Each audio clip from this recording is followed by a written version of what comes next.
Hello and welcome to SS Studio, and this is your mentor Sanyukta Singh. And guys, today I have come up with a detailed session of General Ability Test, which is the GAT portion that comes in your NIFT and NID. But prior starting this video, I would like to put up a very sweet innocent request to you guys that जो मेरे channel में नए हैं, जो मुझे नहीं जानते हैं, let me introduce myself. पहले तो I am a textile designer from NIFT, and here on that note I would like to say you and inform you that I am not a graphic designer. So guys, in my channel you might lack in the animation part, the graphics part, थोड़ी सी आपको कमी लगेगी, but I promise you that you will never lack in the content part and the information part, which my channel will deliver you at its priority. So I'm working on the graphics part too. So मुझे थोड़ा सा आपका support चाहिए. अभी तक आपने मुझे बहुत प्यार दिया है, बहुत सपोर्ट दिया है, एंड मैंने बहुत कोशिश की है कि मैं आपके सारे सवालों के जवाब दे सकूं एंड मैं आपको पूरे तरीके से आपकी तैयारी में हेल्प कर सकूं. सो गाइज, थोड़ा सा सपोर्ट, एंड अगर आपने मेरा चैनल सब्सक्राइब नहीं किया है so kindly go and subscribe my channel. Do like it, share it, because this is all I need. This is the love I need from you all guys. थोड़ा सा motivation even I need from you. So without wasting much of the time, let's get started to this session. इसके बारे में आपसे detail में बातें करने वाली हूँ. सो सबसे पहले अगर मैं बात करूँ मैथ्स की, there are many students जिनको फोबिया है कि how are they going to do maths, and let me tell you, सबसे बहुत इम्पॉर्टेंट टिप्स इसके लिए वो ये है कि ये 11th-12th का मैथ्स तो होता ही नहीं है. This is from 9th and 10th class, जो कि आपने किया होगा. एंड बहुत सारे ऐसे बच्चे हैं जिनका 9th-10th में भी मैथ्स अच्छा नहीं होगा. Like I am one of them. मेरे साथ भी यही था. बहुत कोशिश करने के बाद भी I did never score above 60 in maths. तो ये फोबिया होता है. बट मैं आपको ये बताना चाहूँगी कि कुछ टॉपिक्स हैं जिसको अगर आप प्रैक्टिस कर लेते हो तो आपका मैथ्स का पोर्शन भी अच्छा जाएगा गैट में. ऑल्दो 20 क्वेश्चंस ही होते हैं आपके मैथ्स के, यस, जिसमें क्वालिटेटिव भी है, क्वांटिटेटिव भी है. एंड एक बहुत इंपॉर्टेंट पॉइंट यहाँ पे मैं आपको बताना चाहूँगी कि अगर आप कोचिंग नहीं ले रहे हो या आप कोई क्रैश कोर्स नहीं कर रहे हो, so what you can do, like 10th में, 9th में आपके, या अभी 12th में भी अगर आप होगे अपीयरिंग स्टूडेंट्स होगे, तो वहाँ पे आपको आपके मैथ्स के कोई ना कोई टीचर्स तो होंगे ही जो आपको गाइड कर रहे होंगे इन द स्कूल और इन द कोचिंग और इन ट्यूशन. तो आप क्या कर सकते हो, पर्टिकुलरली अगर आपको मान लो रेशियो के टॉपिक में थोड़ी डाउट है, परसेंटेज में थोड़ी डाउट है, या फिर आपको मिक्सचर में थोड़ी डाउट है, स्पीड एंड डिस्टेंस में थोड़ी डाउट है, जहाँ पे भी आपको डाउट है, आप इन पर्टिकुलर टॉपिक्स को अपने टीचर्स के साथ डिस्कस कर सकते हो एंड वो आपको गाइड भी करेंगे. So it is not at all necessary कि आप हर चीज़ के लिए कोचिंग लो एंड आप क्रैश कोर्स करो. You can also consult to your teachers and they will happily guide you guys.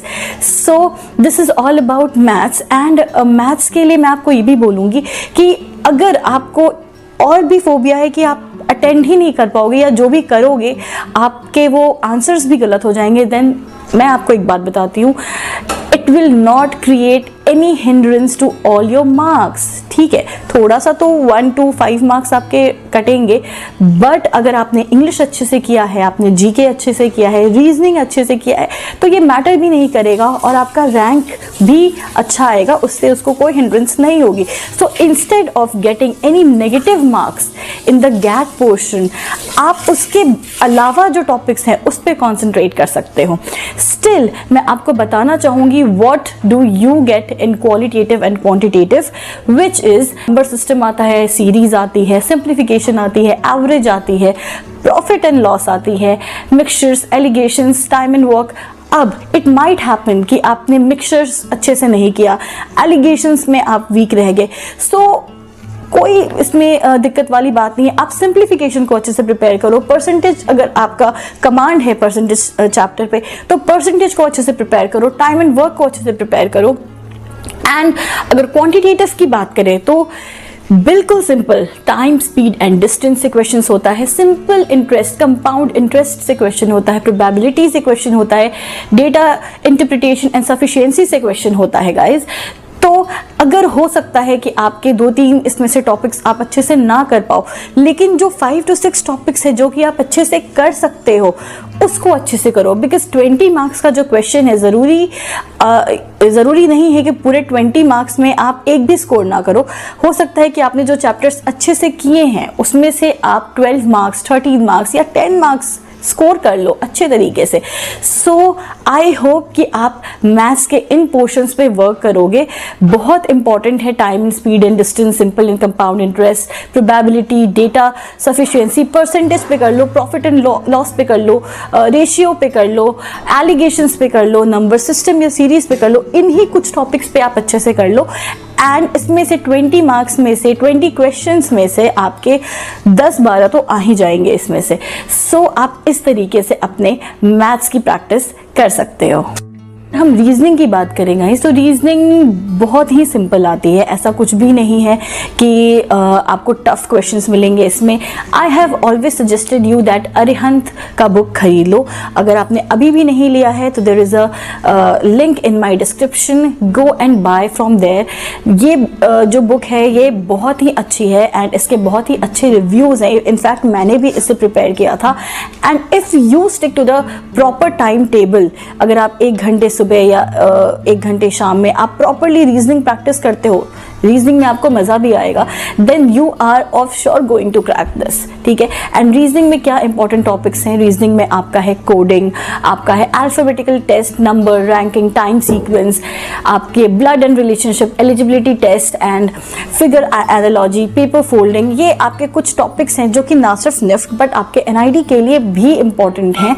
And believe me, they are not that difficult that आप कर नहीं पाओगे। In fact talking about English guys, ये बहुत important है। Like 50 marks is on English, तो इस पे तो आपको मेहनत करनी ही करनी है। एंड ये इतना डिफ़िकल्ट भी नहीं है बिकॉज आप बचपन से फ्रॉम 1 to क्लास 3, क्लास 4 से आप इंग्लिश पढ़ते ही आए हो। Antonyms, rearrangements, error correction, spelling test, idioms, one word substitution, fill in the blanks, ये बहुत ईजी होते हैं, बिल्कुल भी डिफ़िकल्ट नहीं होते हैं। But what you all need to work upon is comprehension, the communication part. Yes, अब देयर आर 5 कॉम्प्रीहेंशंस जो कि आते हैं एंड वो पूरी की पूरी स्टोरी आपको बिना पढ़े आप क्वेश्चंस उसमें सॉल्व कर नहीं सकते हो। सो यहाँ पे बहुत इंपॉर्टेंट है आपका टाइम मैनेजमेंट। अगर आप कुछ मैथ्स के क्वेश्चन छोड़ भी देते हो जिसमें आप श्योर नहीं थे, सो बिल्कुल मैटर नहीं करेगा। बट अगर आपने अपना 200% इंग्लिश में दिया है, then you are going to secure 40 out of 50, 45 out of 50 and ये बहुत ईजी है। Now talking about the comprehension part guys, उन 5 क्वेश्चन जो 5 कॉम्प्रीहेंशन आते हैं उनके भी 5 क्वेश्चन ईच होते हैं। लाइक जो पहले 3 क्वेश्चंस होते हैं वो आपको बहुत ईजिली, अगर आपने कॉम्प्रीहेंशन अच्छे से पढ़ा है तो आपको वो मिल जाएगा, आप आराम से टिक मार्क कर सकते हो। बट जो 2 क्वेश्चन होते हैं नीचे के, वो थोड़े थीमेटिकल होते हैं, वो थोड़े मॉरल पे बेस्ड होते हैं, तो उसके लिए आपको वो कॉम्प्रीहेंशन समझना पड़ेगा।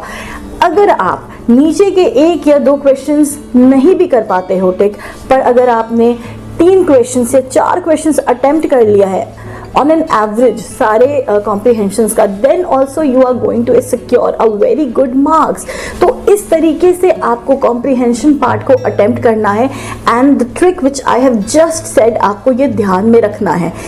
Read the comprehension well and attempt all the 3 questions of every comprehension। and इन दो जो क्वेश्चंस जिस पे आपको थोड़ी मेहनत लग रही है उसको थोड़ा छोड़ दो एंड बाकी इंग्लिश के क्वेश्चंस को पहले अटेम्प्ट करो, which is based on cloze test, which is based on spelling test, idioms पे बेस्ड है, फ्रेजेस पे बेस्ड है, कोई एरर है, कोई करेक्शन है, उस पे बेस्ड है।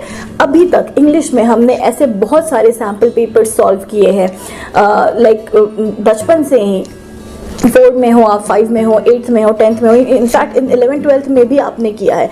सो ये इंग्लिश का पोर्शन इज़ वेरी इजी जो कि आप बहुत अच्छे से स्कोर कर सकते हो and you can crack this. ठीक है, so this was all about your English. Now we will move to your GK, general knowledge portion, and on the huge demand of you students, आपको मैं categories बता रही हूँ कि किस पे आपको जनरल नॉलेज में भी प्रैक्टिस करनी है। अगेन जनरल नॉलेज है एंड अप्रॉक्सीमेटली आपका ये 15 मार्क्स का भी होता है। सो सबसे पहली चीज़ जो आपको पढ़नी है वो है पढ़ना है, इंपॉर्टेंट है आपको लोगोस के बारे में पढ़ना, ब्रांड के बारे में पढ़ना एंड टैगलाइंस के बारे में पढ़ना। And now what is tagline? Like Jabong से शॉपिंग करते हैं, सो जबोंग का क्या टैगलाइन है? बी यू, ठीक है। सो आपने देखा है कि दीपिका पादुकोण जबोंग को कई बारी उनके एडवर्टीजमेंट एंड वो एक स्पेशल फेस हैं जबोंग के लिए, तो वहाँ पे वो might be I don't know शायद मे बी चेंज भी हो गए हों। तो ब्रांड एम्बेसडर्स पढ़ने बहुत ज़रूरी हैं। लाइक आपके स्वच्छ भारत, ठीक है, स्वच्छ भारत बहुत ही इम्पोर्टेंट टॉपिक है। इसका लोगो क्या है एंड इसके ब्रांड एम्बेसडर कौन है। अगेन ऐसे बहुत सारे ब्रांड्स हैं जिनके आपको ब्रांड एम्बेसडर्स के बारे में पता होना चाहिए। लाइक लॉरियल का ब्रांड एम्बेसडर कौन है। ये सारी चीज़ें जो माइन्यूट चीज़ें हैं जो आप एड में भी देखते हो, टीवी में भी देखते हो, तो अभी लॉरियल का ब्रांड एम्बेसडर कौन है। ये सारी चीज़ें जो माइन्यूट चीज़ें हैं जो आप एड में भी देखते हो, टीवी में भी देखते हो, तो अभी इस लेवल पे जीके में क्या इंपॉर्टेंट है? जीके में इंपॉर्टेंट है आपका ऑब्जर्वेशन स्किल, आपका रिसर्च। और ये ऑब्जर्वेशंस एंड ये रिसर्च कहाँ से आएगा बच्चों? ये आएगा, आप कोई ऐड भी देख रहे हो, आपको नहीं पता है कि इसका ब्रांड एम्बेसडर कौन है या फिर इसका लोगो स्पेसिफिकली क्या है, गो एंड रिसर्च इट। मतलब अपने फ़ोन को खोलो, गूगल पे खोलो, पिंटरेस्ट पे खोलो, उसको देखो कि है क्या। चीज़ों को जानने की उत्सुकता रखना बहुत इंपॉर्टेंट है। अगर ये रहेगा तो आप जीके ही क्या किसी भी फील्ड में कहीं पे भी आप एक्सेल कर सकते हो। Now the most important topic is brands and logos, brand ambassadors, taglines of those brands, the colours जो कि लोगों में है और वो क्यों है। हर चीज़ के पीछे एक मोटिव होता है, एक थॉट होता है, एक स्टोरी होती है। आपको जानना चाहिए कि ऐसा क्यों है, ये ऐसा क्यों है। ये तो नहीं आता बट आ सकता है, बिकॉज ये एनआईडी में तो आ सकता है कि क्यों इसका कलर रेड है, क्यों डोमिनोज का या फिर आपका एप्पल का जो वो एप्पल का कट किया हुआ जो एप्पल का हमारे जो फ़ोन्स होते हैं उसके जो लोगो हैं क्यों वो ऐसा है। तो ऐसी चीज़ें इनके बारे में जानना बहुत इंपॉर्टेंट है। तो आपको कुछ नहीं करना है, आपको गूगल करना है, चीज़ों के बारे में पढ़ना है।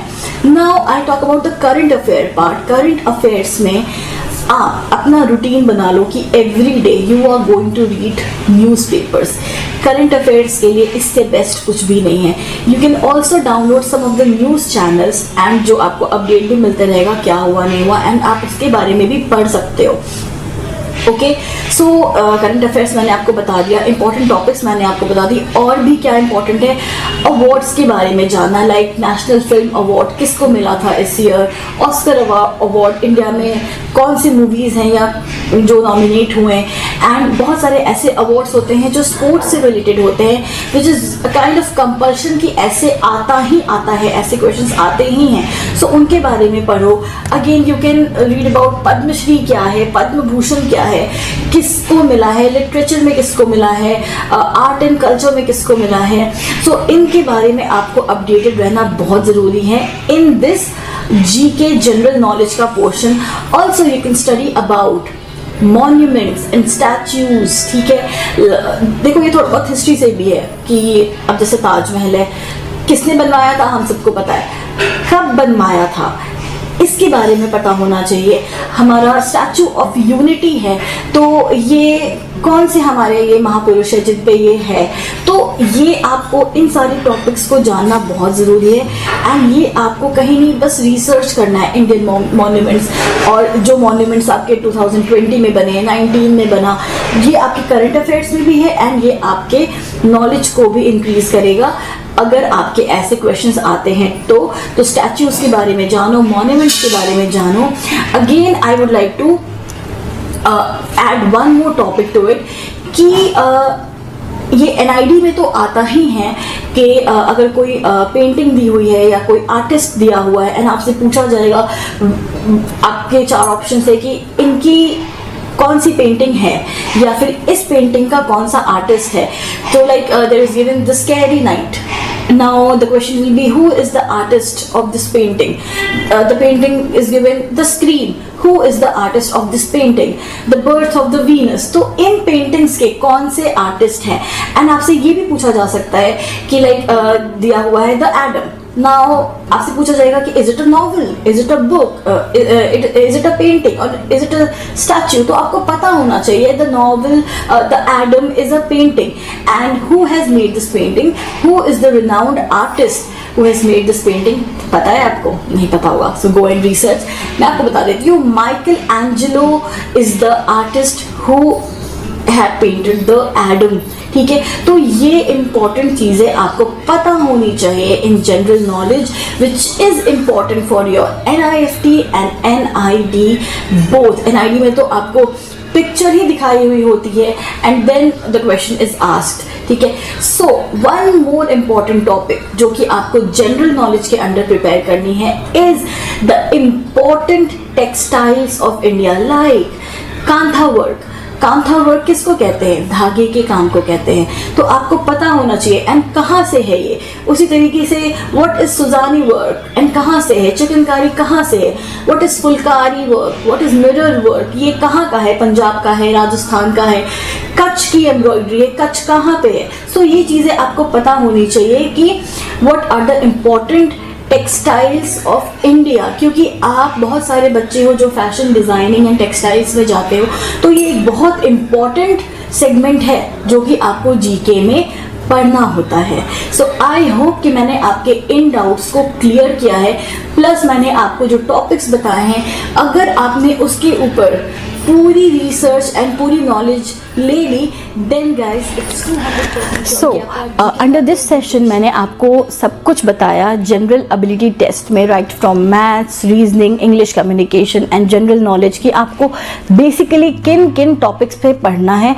एंड ट्रस्ट मी, ब्लाइंडली अगर आप इन टॉपिक्स पे पढ़ लो देन आपका गैट जनरल एबिलिटी टेस्ट का पोर्शन भी बहुत अच्छा जाने वाला है, both in NID and NIFT.